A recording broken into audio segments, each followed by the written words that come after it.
Welcome to Formula Drift Insider. I'm Ryan Sage. This week we get inside the head of Judge Tony Angelo as he recounts his decision on one of the most talked about tandem battles of the year. And we'll also sit down with FD legend Ross+petty.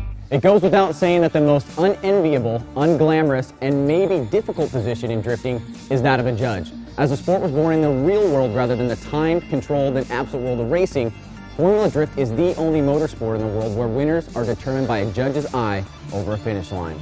Either way, every drift battle still has one winner, and those that lose are often left wondering why, which is why a judge must be able to lay down clear and concise decisions.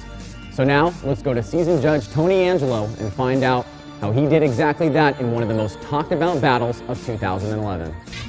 Hi, it's Tony Angelo here, Formula Drift judge, and I'm going to take you guys through basically what goes up inside my head when I have to judge a tandem run in Formula D. So this is a run from Seattle. I believe it's Tyler and Frederick Ospo. This is one of the one more times. They ran a couple one more times. So basically what happens is, from the judge's tower, and you have to understand that we have sort of one perspective, but in the last 2 years or so, with the advent of Driftstream and a couple of closed circuit cameras, we have a lot more visual information to work with. So what we do first is, we understand your cars may accelerate at different speeds to get to the first turn, but what we want you to do is stagger your launches so that you're able to get to the first turn together, right? Because that is drifting. It's about being a better drifter. It's not about winning the drag race at the start.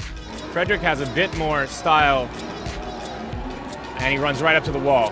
Frederick is committed, and he is not making any corrections. He runs right to big angle, and he runs right up on the wall. You can see where I stopped it here. He's actually touching the wall. Now Tyler, as a chase car, it's his job to mimic the car in front of him, to apply pressure, to have as much angle and as much style, meaning no corrections, and as much commitment as the car in front of him. We can watch him come into the power alley here, where basically you use the whole track, but specifically we want you with the back of your car on this outside wall here coming deep into the infield. And the reason that we need you all the way out on there is because if you take a smaller, more natural racing line, it's easy to make distance up, but it's not as hard, it doesn't show as much skill. And that's not what we ask you to do. It's not as exciting of a line. Here again, Frederick, tons of angle, lots of commitment. Tyler trying to make up the proximity by compromising other parts of the drift. Angle, style, line, stuff like that. And the thing is, it's not just about how close you are, like I'm saying, it's about all the other aspects of drifting that you need to keep those in check while you apply pressure with proximity. So these drivers are hugely talented, they're pushing the limits of the sport and their cars, and you know, this is a pretty clear run to find an advantage, but oftentimes it's much harder, and you know, being a judge is tough. We do our best out there. A lot of times we can't even see everything that you can see on the drift stream. That's why luckily we're able to have that now to reference, but it's a tough job, and we do our best. Having been around since the inception of drifting here in the United States, Ross+petty has been one of the most well-known, influential figures in Formula Drift. He's also one of the most outspoken, so let's hear what the man known as Mr. Rasta has for us today. Take one. What's up? My name's Ross+petty. I'm out of Okinawa, Hawaii.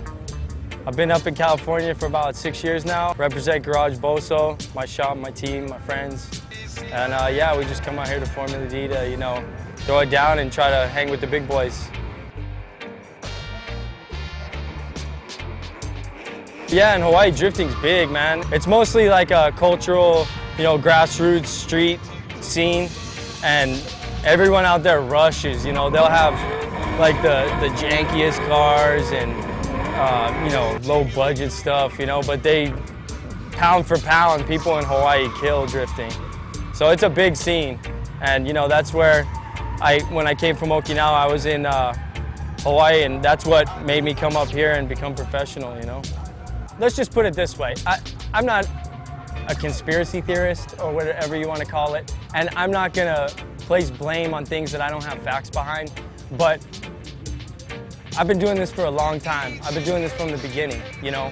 When you have a judge that is the tech inspector, that is in an alliance, if you would call it, with the announcer and a lot of the other drivers, there's a conflict of interest. Just like the people of the, you know, CFR are the Vice President of the United States, you know?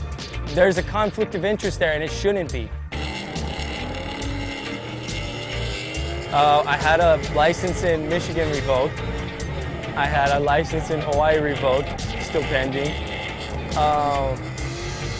Cali, I'm pretty good. I paid him up. You know, I showed up for court and paid him up. So yeah, Cali, I've had a few encounters. It's probably about 6,000 right now in Cali. But you know, daily driving, I drive very normal. But it's just when I get caught for unfortunate events. But it's totally safe. I'm not drifting through school zones and condoning that at all. That's not a good thing to do. Actually, mostly my tickets are for being profiled and pulled over and getting modified tickets and things like that, like running red lights or anything like that. Mostly stupid stuff because they profile me and I look like a weirdo, you know. And that's a wrap for this week. For a look at what's next, we give you the professional hot chick, Marcella. Thanks, Ryan.